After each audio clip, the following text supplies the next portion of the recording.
So this video I'm calling, You Think You're Pregnant, Now What? It doesn't matter if this is your very first time pregnant or your third time pregnant. It's a big deal. When a woman finds out that they're pregnant, it's a really big deal. It's actually life-changing. So now that you're pregnant, you have decisions to make. Some women know that they want to keep the child. Some women know they're going to have to place this child up for adoption because of whatever situation, circumstance in their lives. And other women know that I cannot have this baby. Maybe for moral reasons, maybe for situational reasons, for whatever reasons. And nobody should be judging them for that. So if you find out that you're pregnant or you think you're pregnant, what you can do literally is go to any Dollar Tree and go get a pregnancy test for $1. They work. They're amazing. All you need is the pregnancy test that costs $1 and a plastic Dixie cup. If you don't have a Dixie cup, you can use whatever plastic container or glass yogurt container, whatever you're willing to throw away. You literally just pee in the cup, use the little syringe that comes with it, take a tiny bit out, put like 2 drops, maybe 3 drops, it says on the back of the package, onto the pregnancy test, and within 60 seconds, I believe, you're going to know if you're expecting or not. There will be 2 lines. 2 pink lines mean that you are expecting. If you want and you don't really believe that you're pregnant, you can buy 2 or 3. They're only $1 each. Super cheap and affordable. I have used them 6 out of the 7 times. The first time around, I used like a $20 one from Walmart, which was a total waste of money after I learned you can use them from the dollar store. So now that you're pregnant, you have to do many, many, many things. You're going to have to make a lot of decisions. You are going to need to take extra good care of your body because now it's growing another human. So I recommend finding a doctor that you jive with. There's options. You can deliver in a hospital. You can deliver at home. You can deliver at a birth center. And I'm sure there's more places you could deliver. So you need to decide what you want. Do some research. Find out what works best for you. I'm here. I can talk about it. I've had 4 hospital births in 2 different states. And then I also delivered 3 times at home. That makes 4 plus 3, 7. I've had 7 kids, 4 in the hospital and 3 at home. My last semester of college, I also did an independent study on women and childbirth and postpartum. So I learned and gathered a lot of information from that as well, and then made the best decision that was for me at the time with the situation and circumstances that I found myself in. The cool thing about delivering at home is it's cheaper. If you are paying out of pocket, it is cheaper. If you have health insurance, most health insurances will still cover home births and hospital births. Delivering at home means after you have the baby, you don't have to go anywhere. You don't have to pack up, which is so cool. You're just at home. And the midwife cleans up everything as if birth never happened at your house. There's different things that you put down on your carpets, on your bed to just protect everything, just like they would in the hospital. And then being in the hospital is, if you're worried that something tragic might happen, you are already there in a hospital. You don't have to go by ambulance. So there's pros and cons to both giving birth in the hospital and giving birth at home. And that decision should be made by you. My suggestion is that you pick, after you do all your research, you sit down quietly with yourself, wherever that space is. For me, it's either my closet or my bathroom is where I'm going for quiet thinking space.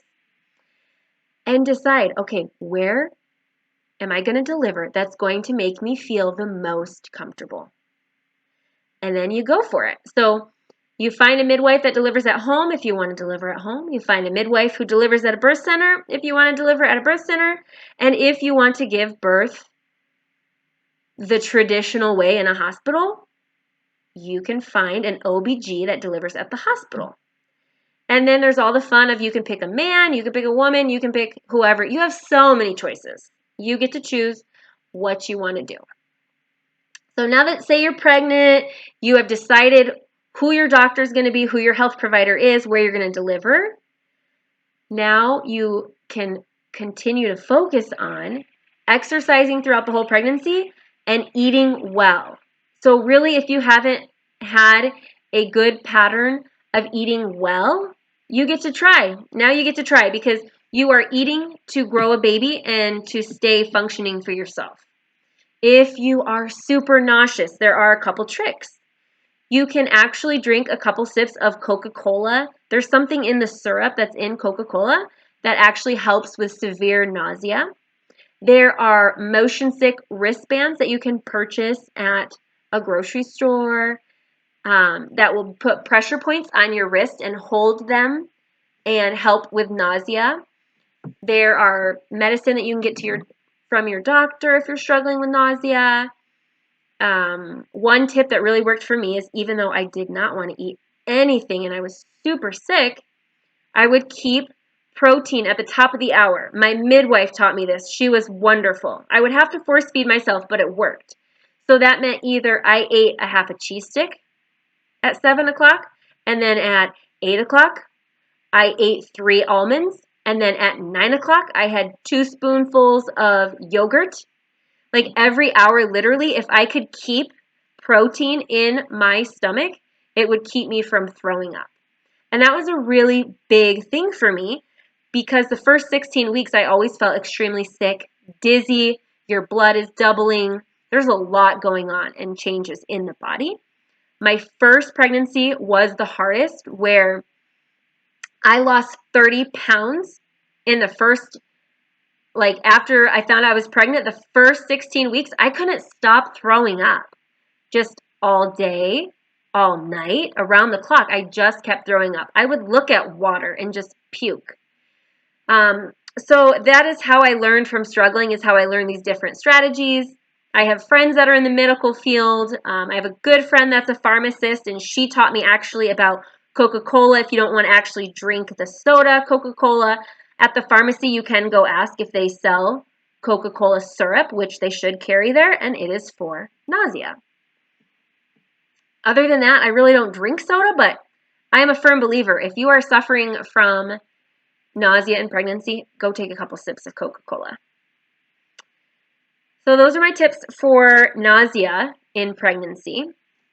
So now as you move along, for me, it did get better in the second and third trimesters, but they also come with their own list of hard things that you have to work through as well. You're constantly growing, so you have to find clothing that fits you comfortably.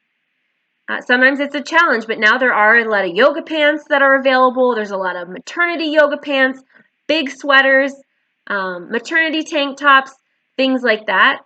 I really dressed for comfort while expecting, and you can still dress for comfort and look cute. Do whatever feels good for you, but it's really important to stay active. So either go work out at the gym or just be mindful of taking walks. And I will say it's important because A, it's good for you physically, it's good for you mentally, but when that day comes, the birth of your child, it's literally like a physical marathon and a mental marathon that you're going to go through. And once it starts, you can't stop it. So I highly suggest, looking back on all those pregnancies, I suggest mentally preparing for the whole 40 weeks and also physically preparing for the 40 weeks. I so desperately wish someone would have given me that advice and how it is so helpful. So I did learn eventually as I kept having more children. And by the time I had my 7th, was I still nervous? Yes. Was I still afraid because I knew what was coming? Yes. But I coped so much better mentally and physically because I had prepared for that 40 weeks. And then after you have birth, it's so important that you have support teams set up. I mean, take help wherever help is offered. If somebody is willing to come over and do the dishes, take out the trash, bring you paper plates, set up a meal train for you, please, please, please receive all of those things because it will help you get better. The best advice my midwife gave me was, Mindy, do not clean or cook or pick up any item other than your baby although baby's not an item, it's a person, for the next 14 days. And that was really hard because usually by day 3, I started to like get a burst of energy. And then I would start to do things and then I would go totally downhill and exhausted. So if you want to heal and heal properly and heal for the long haul, please allow yourself 14 days to do absolutely nothing. And then follow your health provider's advice for the next 6 weeks. It's a big deal. It's a way bigger deal than people make it here in America having a baby. You'll see moms out grocery shopping like within 72 hours of pushing a child out of her vagina. And that is craziness. That's a huge organ that's still wide open, so you can get sick so easily. A lot of things can happen.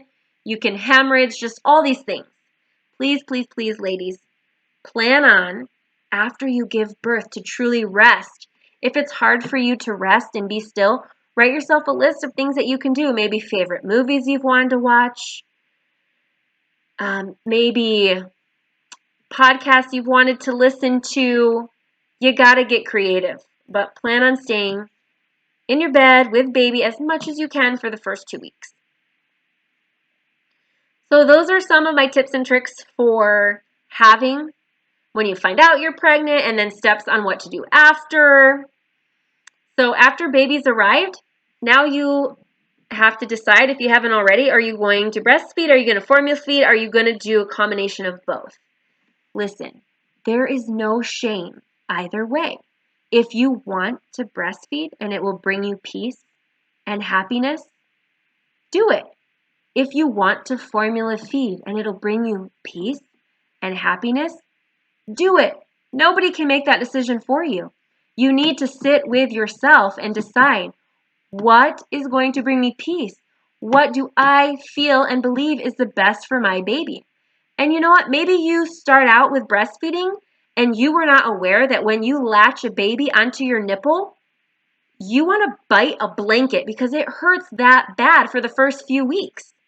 Maybe they didn't tell you that before you left the hospital. Maybe your friends and family, mothers and grandmothers never mentioned that. It's totally normal.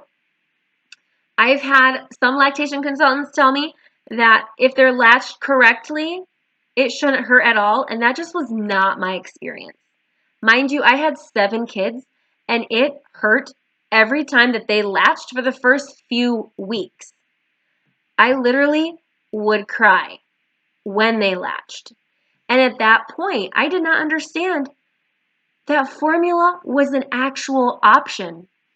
I was told by people who were supposed to be my support team that it just wasn't good. They told me like all these negative things about formula, tried to scare me to death.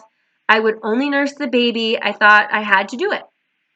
By the time I had my 7th baby, I was nursing her, and then I was just so drained. I was so drained. I couldn't take care of my other kids. I couldn't get any sleep. My body felt like it was literally dying and decaying. And I switched to formula, and it was the best decision that I made for me and for my daughter. So that's another thing that you can think of. The benefits of breastfeeding are in the night, you don't have to warm up a bottle. You just whip it out, put your baby on there, and you feed them till they need to be burped. The benefits of using formula is if you have a partner that is there to help, is an actual partner, they can go make the bottle. They can feed the baby. So if you have siblings and they want to bottle feed them, you can still bottle feed with breast milk by getting a pump and pumping. It is additional work. It can be done, but it is additional work. So if any of the things that I'm saying resonate with you, are helpful, then you can subscribe to my channel. I would totally appreciate it. I do want to grow my YouTube channel and make this my full-time gig that I do because I love sharing information. I love helping anyone who's feeling discouraged, who's feeling hopeless. And it's good for me to be able to share my story if it helps somebody else. If anything I said offends you or doesn't resonate with you, please do us both a favor and go find another YouTube channel that jives with who you are. So that is it for today. I encourage you to go ahead and stay true to you today and always, and we will chat again.